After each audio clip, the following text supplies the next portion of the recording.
अनुष्ठान रचाया है श्रीमान श्री गोविंद यादव जी नेताजी साहब जी ने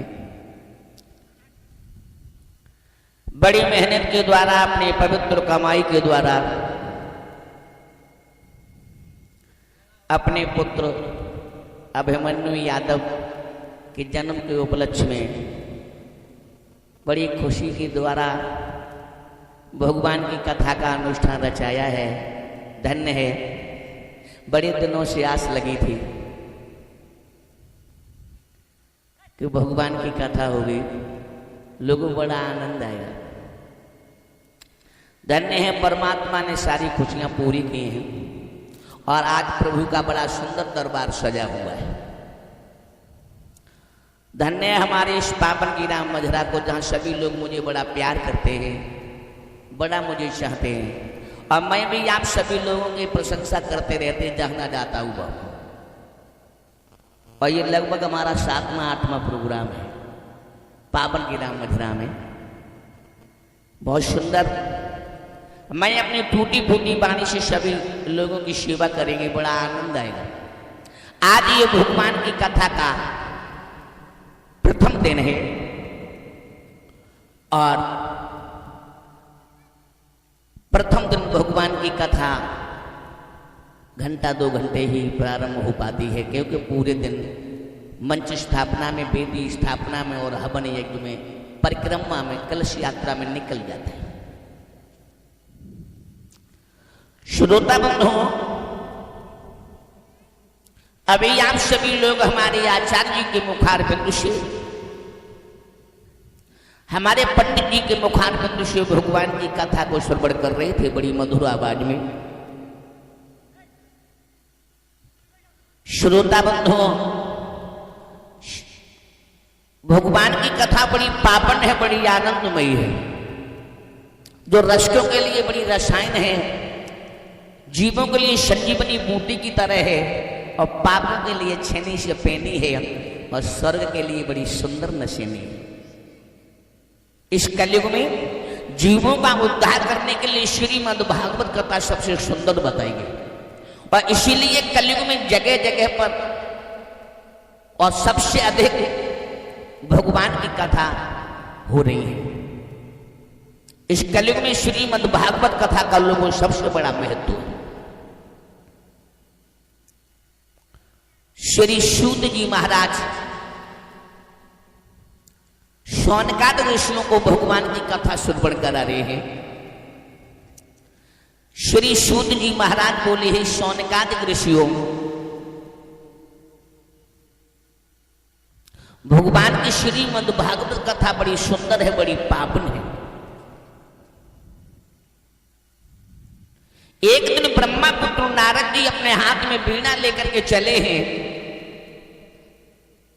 मृत्यु लोक की चिंता लेने के लिए। भगवान का गीत गाते हुए जा रहे हैं। आहा,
नारायण कहते हुए बाबा नारद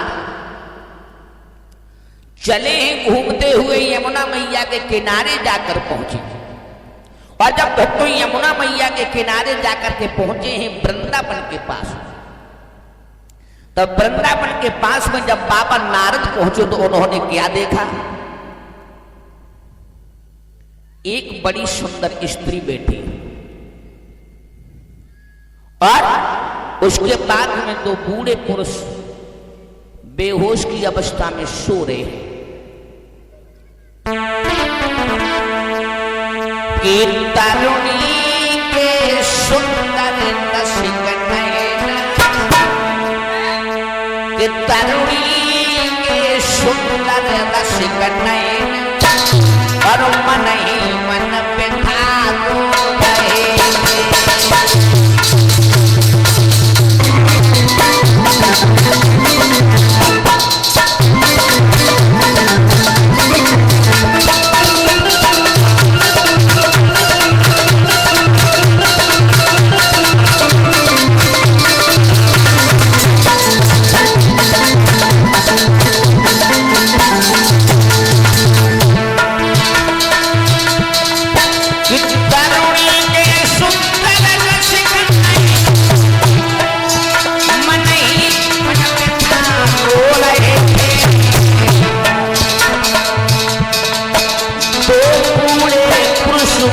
खबर से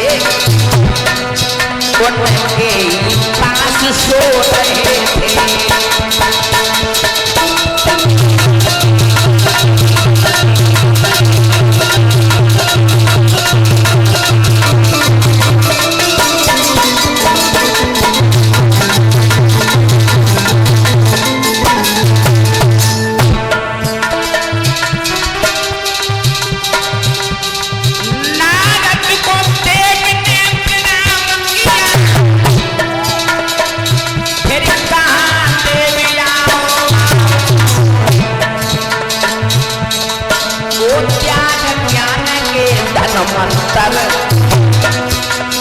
की नारी देख जाओ,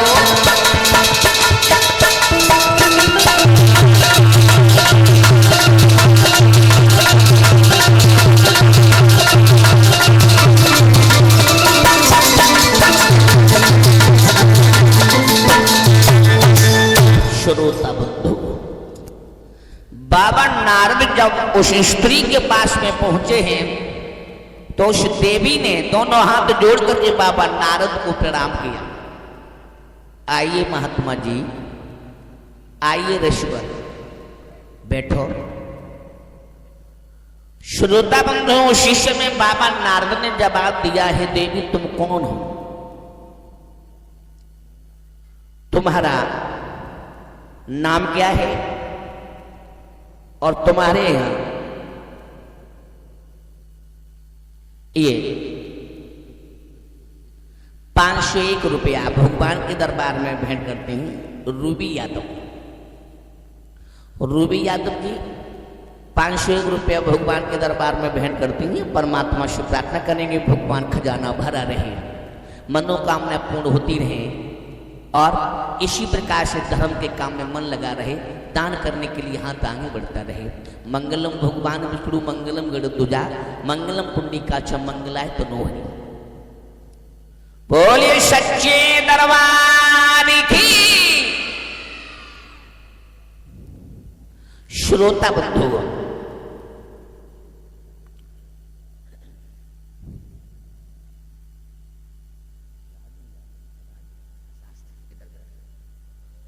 हाँ, 101 रुपये भगवान के दरबार में भेंट करते हैं। ये हमारे राजू शास्त्री जी, ये आपके गांव के कटरिया के रहने वाले हैं। बड़ा अच्छा लड़का है, बड़ा हमारा साथ दिया, हमारे साथ बहुत दिन बिताए हैं, बहुत सुंदर। परमात्मा से प्रार्थना करने की भगवान मनोकामना पूर्ण करे, मंजिल की वासना करे, इसी प्रकार से आनंद आता रहे और धर्म के काम में मन लगे। श्रोता बंधुओं,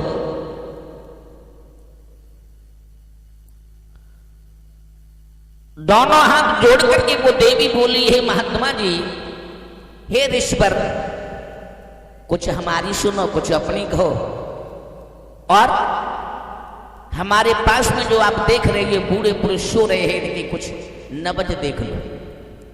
तो लोगों उसी समय महात्मा जी ने जवाब दिया है,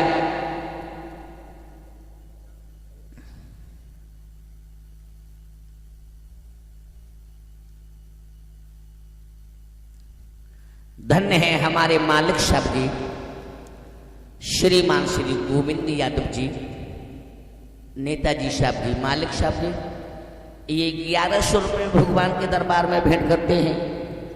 परमात्मा से प्रार्थना करने की भगवान खजाना भरा रहे, मनोकामना पूर्ण होती रहे, इसी प्रकार से दान करते रहे, धर्म की ध्वजा आसमान में फहराती रहे।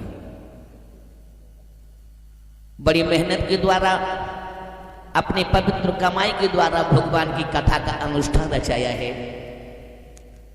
अपने पुत्र अभिमन्यु यादव जी की खुशी में बहुत सुंदर परमात्मा से प्रार्थना करेंगे, भगवान हर समय दौलत देता रहे, घर में खुशियां आती रहे, जो इसी प्रकार से आनंद आता रहे, हर समय बधाई बजती रहे। और हमारे मालिक साहब जी श्रीमान बड़े यादव जी, ये 201 रुपये भगवान के दरबार में भेंट करते हैं। परमात्मा से प्रार्थना करेंगे, भगवान मनोकामना पूर्ण करें, मंजिल को आसान करें, खजाना भरा रहे, इसी प्रकार से धर्म के काम में मन लगा रहे, धर्म की ध्वजा आसमान में फहराती रहे, और मंगल की बधाइयां घर घर में बजती रहे। बोलिए सच्ची दरबार की। श्रोता बंधुओं, उसी समय बाबा नारद ने जवाब दिया, तुम कौन हो? देवी ने जवाब दिया, हमारा नाम तो भक्ति है, और ये हमारे दोनों बेटा हैं जिनका नाम ज्ञान और वैराग्य है। तो उसी समय बाबा नारद ने पूछा, हे देवी, तुम एक बात ये बताओ, तुम्हारे बेटों पर ये बुढ़ापा और तुम्हारे ऊपर जवानी? तो जवाब दिया, महात्मा जी, बात एक है, क्या सुनो।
हे बाबा नारद,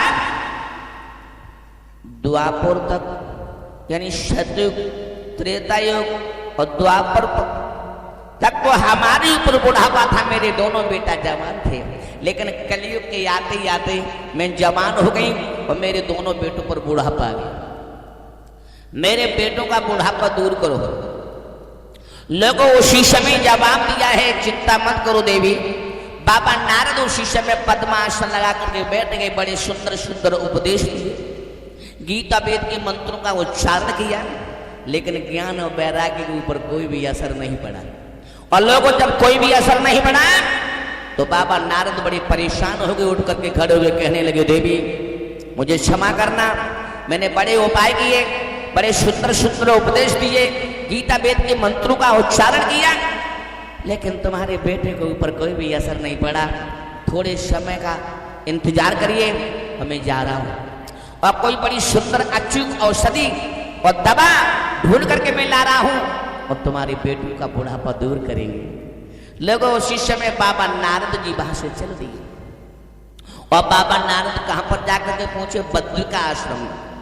और जब बद्रिका आश्रम में जाकर के पहुंचे हैं तो सनकाद ऋषि मिल गई। सनकाद ऋषि कहने लगे, कहिए बाबा नारद आज क्या बात है, बड़े उदास नजर आ रहे हो और इस आश्रम में कैसे घूम रहे हो?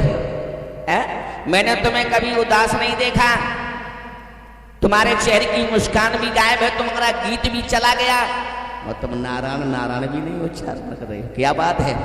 उसी समय नारद जी ने जवाब दिया है, सनकाद ऋषियों, यमुना मैया के किनारे एक देवी बैठी जिसका नाम है भक्ति, उसके दो बेटा है जिनका नाम है ज्ञान वैराग्य, और उस भक्ति नाम की स्त्री के ऊपर जवानी है, दोनों बेटों पर बुढ़ापा है, ज्ञान और वैराग्य बूढ़े पड़े हैं और ज्ञान वैराग्य का बुढ़ापा दूर करने के लिए मैंने बड़े उपाय किए, बड़े सुंदर सुंदर उपदेश सुनाए, गीता वेद के मंत्रों का उच्चारण किया, लेकिन उनके ऊपर कोई भी असर नहीं पड़ा। बोलो अब ज्ञान वैराग्य का बुढ़ापा कैसे दूर किया जाए? सनकाद ऋषि कहने लगे, हे बाबा नारद, तुम्हें मालूम नहीं है अब सतयुग नहीं है, त्रेता नहीं है, द्वापर नहीं है, अब कलयुग है, कलयुग, समझे? और कलयुग में कौन ज्ञान और वैराग्य को पूछे? सब अपने पेट की पड़ी, सब कमाने की पड़ी, और इस कलयुग में केवल दो ही देवता शेष रह गए। सनकाद ऋषि कहने लगे हैं, बाबा नारद, इस कलयुग में केवल दो ही देवता हैं, तो देखो कौन कौन से देवता हैं। उसी समय समझाया।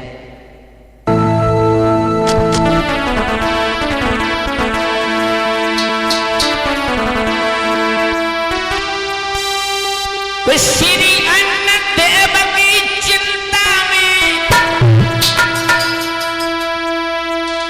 उन देवों का विश्वास जवाब दिया है बाबा नारद को सनकाद ऋषियों ने, हे नारद जी, श्री अन्न देव की चिंता में उन देवों श्री पेट देव की पूजा में हर पूजा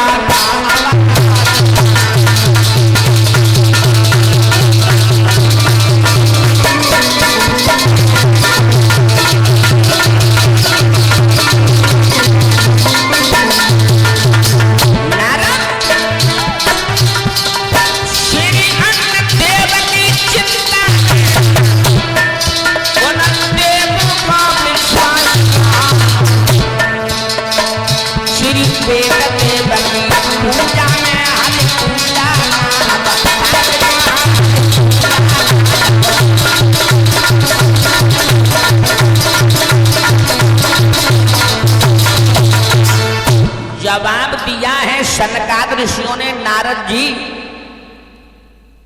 कलयुग में केवल दो ही देवता है, एक अन्न देवता और एक पेट देवता।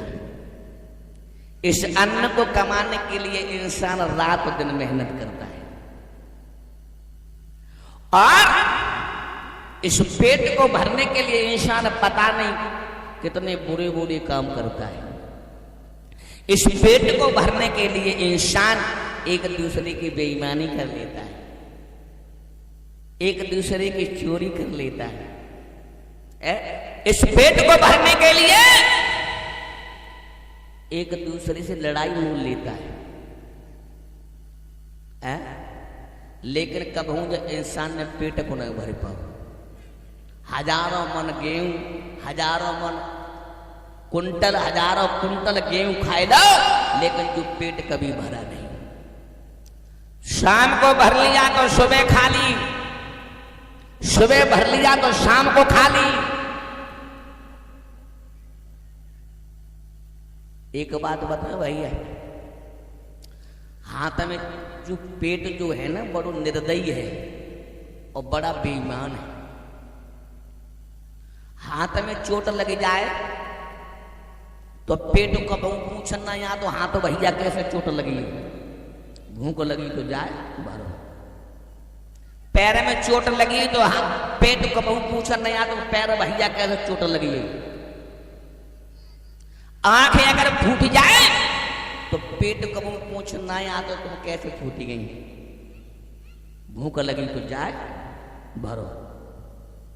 और जब पेट में पीड़ हो तो आंखें आंसू बहाती, मुंह बाएं बाएं चिल्लाता, दोनों हाथ पेट पे जाते, दोनों पैर पेट को जाते। जब पेट के लिए सम्मत ले, जो पेट किसी के लिए नहीं मरता। लोगों ये पेट किसी के लिए नहीं मरता, जो पेट के लिए सब मरते हैं। आहा, ये बड़ा बेईमान है, बड़ा निर्दयी है।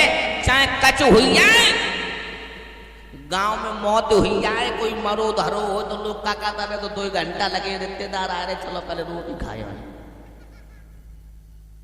भूख लगी है जाए भरो। और लोगों इस पेट के लिए इंसान परदेशों में पड़ा है। इस पेट के लिए इंसान 12 घंटे की ड्यूटी दे रहा है। इस पेट के लिए इंसान बॉर्डर पर पड़ा हुआ है, दुश्मनों से जंग ले रहा है, लोहा ले रहा है पेट के लिए। लला अगर फौज में लगी है और ट्रेंगन भाई तो बड़ी मुसीबत कर गई। लला जब भर्ती हो तो बड़ो तंदुरुस्त जाते हो बढ़िया, और उधर से ट्रेंगन करके तो सूख के ढटेरा हो गया, क्योंकि ट्रेंगन में मेहनत पड़ती है। तो लला की ट्रेंगन भाई मेहनत पड़ी। लला ने एकदम से पापा मम्मी के लिए खबर करी। पहले चिट्ठी आओ करती थी, तो 1 महीना में कुआं पार कर जा रहे हैं, डाकिया लेके आते ना, अब भी बंद हो गई। अब तो फोन हाल मिलाओ, खटपट करो, घंटी गई, हाँ हेलो, हाँ बोलो बेटा क्या बात है। पापा जी हमने नौकरी करी, हम घर आ गए, हमें बड़ी मुसीबत लगी, पड़ रही, हम नहीं कर पे ट्रेंगे। मम्मी मैं घर आए रहे, पापा मम्मी बोली लला 2 दिन से लगी है, घर मत आओ। समझो 2 दिन से लगी है। ये 2 रोटी इंसान को नचा रही है पेट भरने के लिए। आहा, मैं तो बिल्कुल सच कहूंगा कि शैतान इंसान को बनाती रोटियां और खुद नाचती इंसान को नचाती रोटियां, खुद नाचती इंसान को नचाती रोटियां।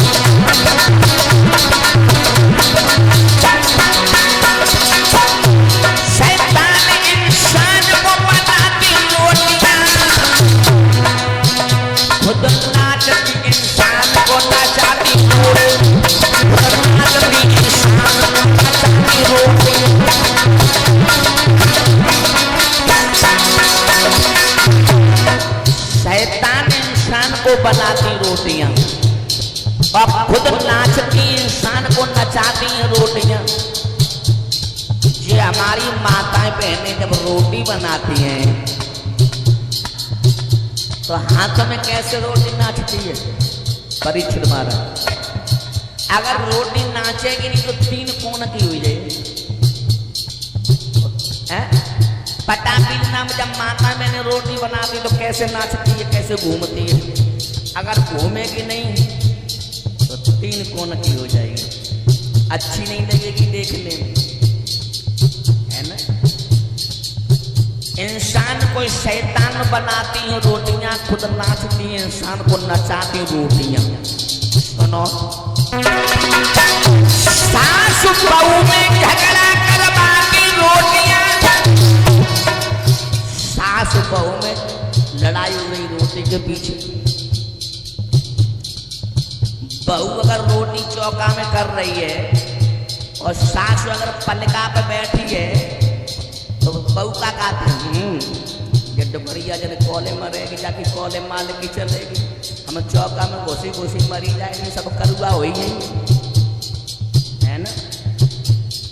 और अगर सास रोटी बनाई गई बहू बैठी तो सास का कहते हैं अच्छी जब पदवी नहीं आई है, हाँ बता हम बुढ़ापे को रोटी बनाई मरी जा रही, हमें तो बिल्कुल सुकून नहीं मिलो।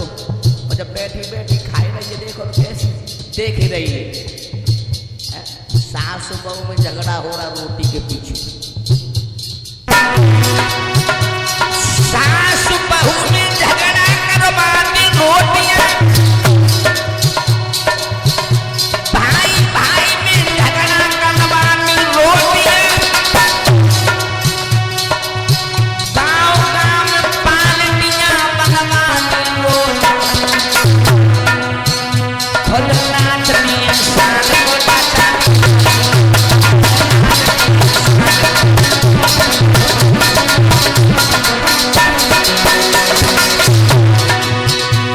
और सुनो, परदेशों में इंसान को ले जाती रोटियां, परदेशों में इंसान पड़ा है रोटी के पीछे। अंकित में ढोलक बजवाती रोटियां, जो रोटी के पीछे है। कन्हैया पे चिमटा बजवाती रोटियां,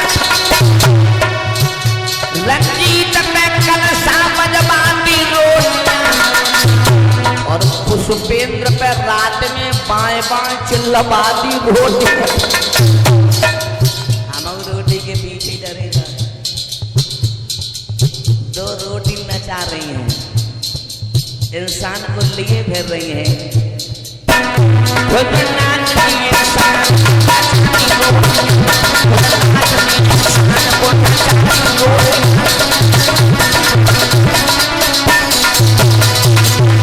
याद रखना श्रोता बंधु, सनकाद ऋषि कहने लगे हे बाबा नारद, अब संसार के ऊपर कलयुग का अधिकार है।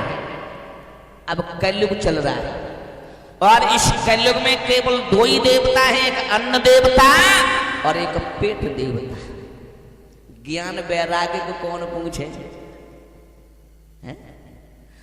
उसी समय बाबा नारद ने जवाब दिया है, सनकाद ऋषियों मुझे ज्ञान वैराग्य का बुढ़ापा दूर करने के लिए उपाय बताओ।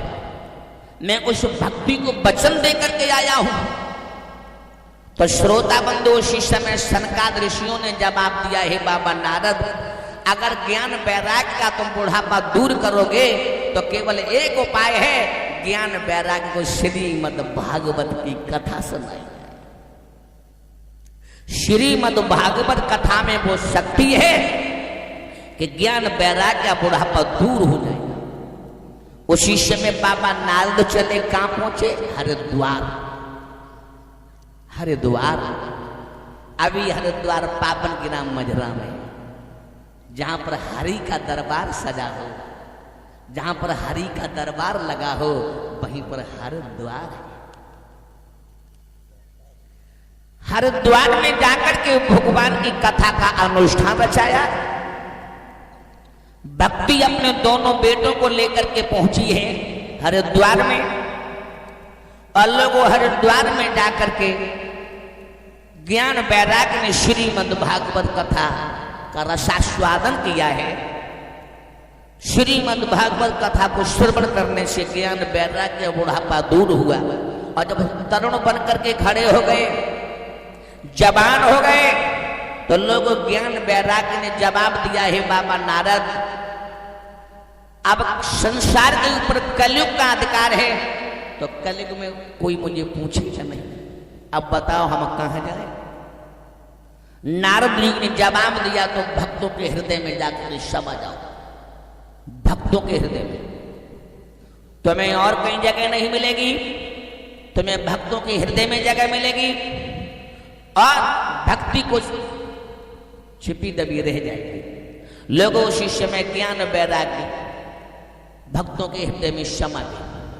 श्रीमद् भागवत का रसास्वादन करने से लोगों ज्ञान वैराग्य का बुढ़ापा दूर हुआ है।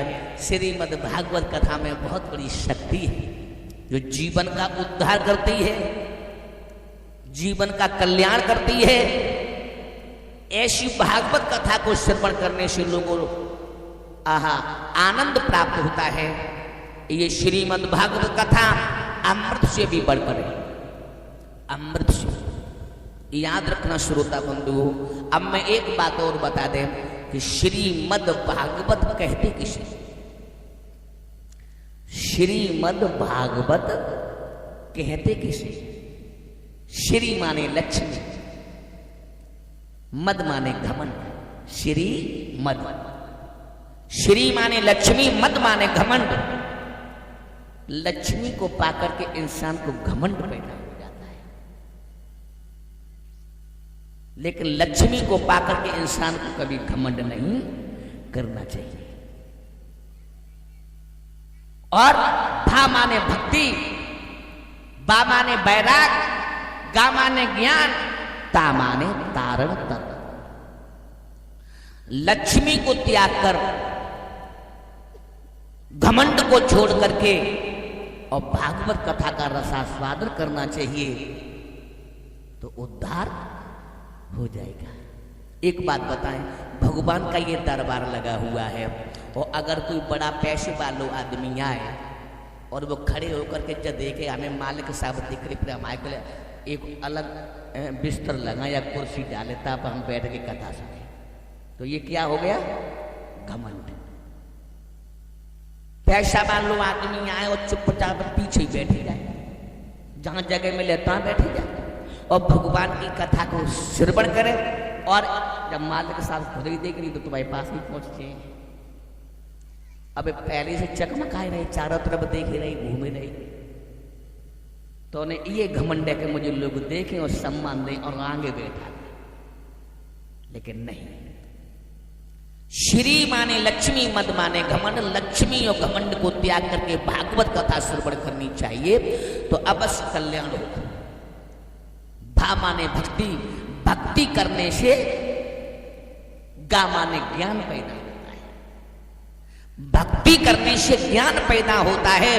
और जब हृदय में ज्ञान पैदा हो गया, जिस इंसान को ज्ञान पैदा हो गया, फिर वो उसे विचार करना चाहिए, न कुछ लेकर के आए हैं न कुछ लेकर के जाएंगे, यहीं से आकर के प्राप्त किया है और यहीं पर छोड़ जाएंगे। और सब लोगों को जब मालूम हुआ कि न कुछ लेके आए न कुछ लेके जाएंगे, पर एक दूसरे से झगड़ा क्यों कर रहे, एक दूसरे की बुराई क्यों कर रहे, एक दूसरे की चोरी क्यों कर रहे हो, एक दूसरे का कत्ल क्यों कर देते हो? है? नहीं करना चाहिए। सब लोगों को ये पता है कि न कुछ लेकर के आए हैं न कुछ लेकर के जाएंगे, खाली हाथों आए खाली हाथों चले जाएंगे। तो न किसी से बुराई, न किसी से झगड़ा, न किसी का कत्ल, न किसी की बेईमानी। ता माने तारण तरण। जब ज्ञान पैदा हो गया तो तारण तरण अपने आप हो जाएगा। बोलिए सच्चे दरबार की। श्रीमद् भागवत, लोगों श्रीमद् भागवत कथा का बहुत बड़ा महत्व है और श्रीमद् भागवत कथा आज जगह जगह पर हो रही है। लेकिन हमारा तो ये कहना है, जब श्रीमद् भागवत कथा का इतना बड़ा महत्व है तो हर इंसान को अपने जीवन में 2-4 नाएं 10-20 नाएं कम से कम एक भागवत कथा तो करवा देनी चाहिए, ज्यादा नहीं, एक। हर इंसान को एक बात बताएं, भगवान के दरबार में, भगवान की कथा में, भगवान के भंडारे में जो खर्च हो जाता है वो दिखाई नहीं देता है। परीक्षित महाराज,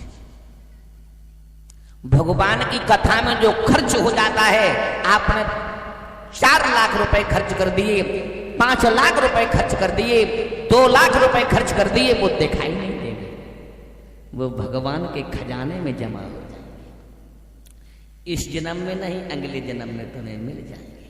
और आपने अगर जो 10 लाख की बोलेरो ले ले तो तुम्हें दिखाई दी हमारी बठाड़ी 10 लाख के,